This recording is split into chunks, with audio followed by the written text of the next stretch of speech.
विद्यार्थियों, धोरारी education channel पर आपका स्वागत है।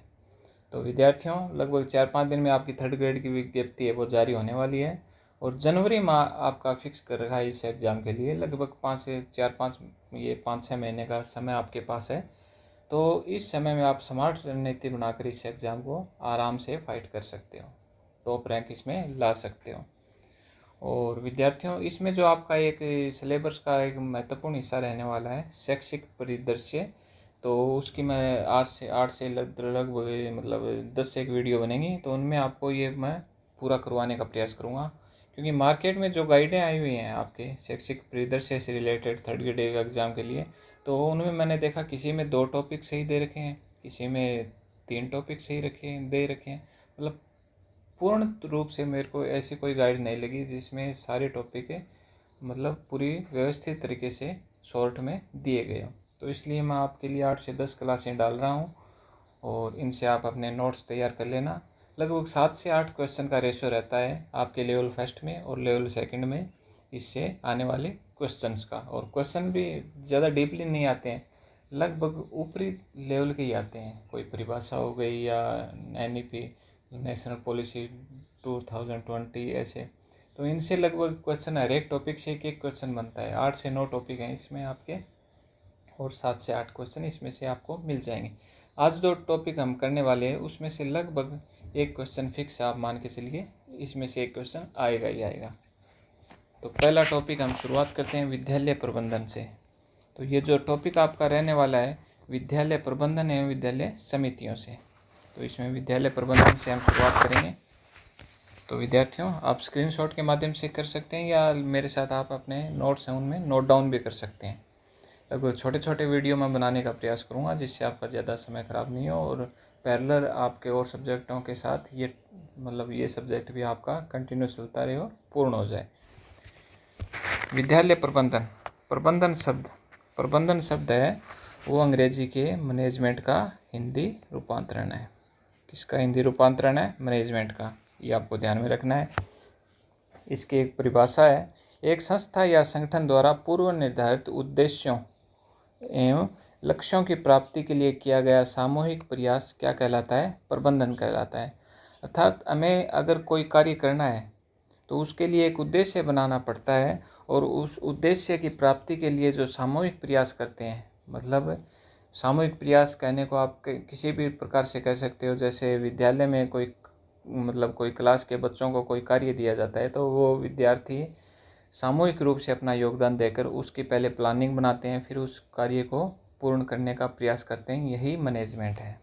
अच्छा, तो अब नीचे देखिए, प्रबंधन से क्या तात्पर्य है? किसी कार्य को करने के लिए, जैसे कोई कार्य है उसके लिए क्या करना है, कैसे करना है, वह कब करना है, इन सब का सामूहिक प्रयास ही क्या है?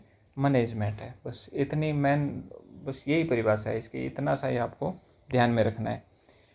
सर्वप्रथम पीटर ड्रंकर 1954 में इनकी ये जो पुस्तक है द प्रैक्टिस ऑफ मैनेजमेंट, इसको आपको ध्यान में रखना है। इनकी पुस्तक को आप पूछ सकते हैं, the practice of management, Peter drunker की। उद्देश्यों द्वारा प्रबंधन का विस्तृत विचार सर्वप्रथम प्रकट किया। किसके द्वारा? उद्देश्यों के द्वारा। ये आपको ध्यान में रखना है, इसके इम्पोर्टेंट लगा लीजिए। दूसरा है फ्रेडरिक W. टेलर, इनके अनुसार प्रबंधन एक कला है। ये भी आपको इम्पोर्टेंट लगा लेना है, ध्यान में रखना है। वैज्ञानिक प्रबंधन के पिता W. टेलर को क्या कहा जाता है? वैज्ञानिक प्रबंधन का पिता इन्हें कहा जाता है। ये आपको ध्यान में रखना है। फिर हेनरी फेयल के अनुसार प्रबंधन से तात्पर्य किसी कार्य को करने से पहले उसका पूर्वानुमान लगाना, फिर उसकी योजना बनाना, फिर संगठन करना, फिर निर्देशन करना, समन्वय करना तथा नियंत्रण करना। ये आपको ध्यान में रखना है। किसके अनुसार? हेनरी फेयल के अनुसार। इन सिद्धांतों के कारण ही प्रबंधन के सिद्धांतों का जन्मदाता इन्हें कहा जाता है। इसमें से जो क्वेश्चन बनेगा उसमें से इनमें से 3-4 दे देंगे और उनमें से पूछा जाएगा, इन्हें क्रम व्यवस्थित कीजिए। तो ये क्रम वाइज आपको ध्यान में रखना है, ठीक है। फिर अगला नेक्स्ट जो आपका रहने वाला है प्रबंधन की प्रकृति एवं विशेषताएं। इसमें से एक क्वेश्चन पूछा जाएगा एक, ये आपको ध्यान में रखना है। इसमें से क्वेश्चन बनेगा। नॉर्मल सी हैं, आप 1-2 बार देखोगे आपको ध्यान में रह जाएगा। पहली है प्रबंधन एक कला है, प्रबंधन एक विज्ञान है। विज्ञान अर्थात इसमें नियम भी होते हैं, इसमें सिद्धांत भी होते हैं प्रबंधन के, तो इस कारण क्या है, प्रबंधन एक विज्ञान है। प्रबंधन कला एवं विज्ञान है, दोनों है। इसमें से जो क्वेश्चन बनता है उसमें लगभग ये दिया रहता है कि प्रबंधन एक भौतिक विज्ञान है, जो गलत है। प्रबंधन क्या है, विज्ञान है। प्रबंधन एक उद्देश्यपूर्ण लक्ष्यप्रद प्रक्रिया है, अर्थात किसी को कार्य को करने के लिए हम पहले से जो लक्ष्य बनाते हैं, उसका जो उद्देश्य निर्धारित करते हैं, वही क्या है, प्रबंधन है। प्रबंधन बहुआयामी होता है। प्रबंधन क्या होता है, बहुआयामी, अर्थात किसी कार्य को करने के लिए उसमें हम कार्य का प्रबंधन करते हैं, उसमें भाग लेने वाले लोगों का प्रबंधन करते हैं, तथा उसको मतलब कार्य को करने के लिए जो प्रक्रिया अपनाई जाती है उसका भी प्रबंधन करते हैं। इस कारण यह क्या है, एक बहुआयामी प्रक्रिया है, ये आपको ध्यान में रखना है, बहुआयामी। प्रबंधन एक पेशे के रूप में है। प्रबंधन एक निरंतर चलने वाली गतिशील एवं सतत प्रक्रिया है, गतिशील एवं सतत प्रक्रिया है, जिसको आपको ध्यान में रखना है। प्रबंधन एक सामूहिक क्रिया तथा सामाजिक और सामूहिक, ये दोनों नाम आपको ध्यान में रखते हैं, जिसमें सामाजिक जिम्मेदारी शामिल होती है। नेक्स्ट, प्रबंधन से अभिप्राय दूसरे व्यक्तियों से कार्य करवाना है। प्रबंधन अमूर्त शक्ति है, यहाँ अमूर्त शक्ति को आपको ध्यान में रखना है। प्रबंधन को एक परिणाम पर कार्य माना जाता है। अर्थशास्त्री जोसेफ शुपेंटर प्रबंधन को वृद्धि का इंजन मानते हैं। वृद्धि का इंजन कौन मानते हैं, जोसेफ शुपेंटर, ये आपको ध्यान में रखना है। पीटर ड्रकर के अनुसार प्रबंधन किसी भी संस्थान या संगठन का जीवन रक्त के नाम से आपको ध्यान में रखना है, पीटर ड्रकर। प्रबंधन बहु अनुशासनात्मक है। प्रबंधन एक सत्तात्मक व्यवस्था है, ये भी आपको ध्यान में रखना है। प्रबंधन विचार एवं कार्य में सर्वोच्च है। प्रबंधन व्यापक है, विस्तृत है। प्रबंधन उत्पादन का कारक है। प्रबंधन में दक्षता एवं प्रभावशीलता होती है। ये विशेषताएं आपको ध्यान में रखनी है। 2-4 बार इन वीडियो को देखोगे आपके मतलब ये कंठस्थ हो जाएंगे। इन्हीं में से एक क्वेश्चन आपके आने वाला है। फिर है प्रबंधन के कार्य, नियोजन, संगठन, निर्देशन, स्टाफिंग करना, नियंत्रण, संप्रेषण, नियुक्ति करना, अभिप्रेरणा, नवप्रवर्तन, समन्वय, निर्णय लेना, आयोजना करना। इनमें से क्वेश्चन अगर बनने वाला है तो ऐसे ही बनेगा कि इनमें से कौन सा कार्य नहीं है, इनमें से दे देंगे, एक कोई अलग दे देंगे। ठीक है विद्यार्थियों, नेक्स्ट आप आ जाइए।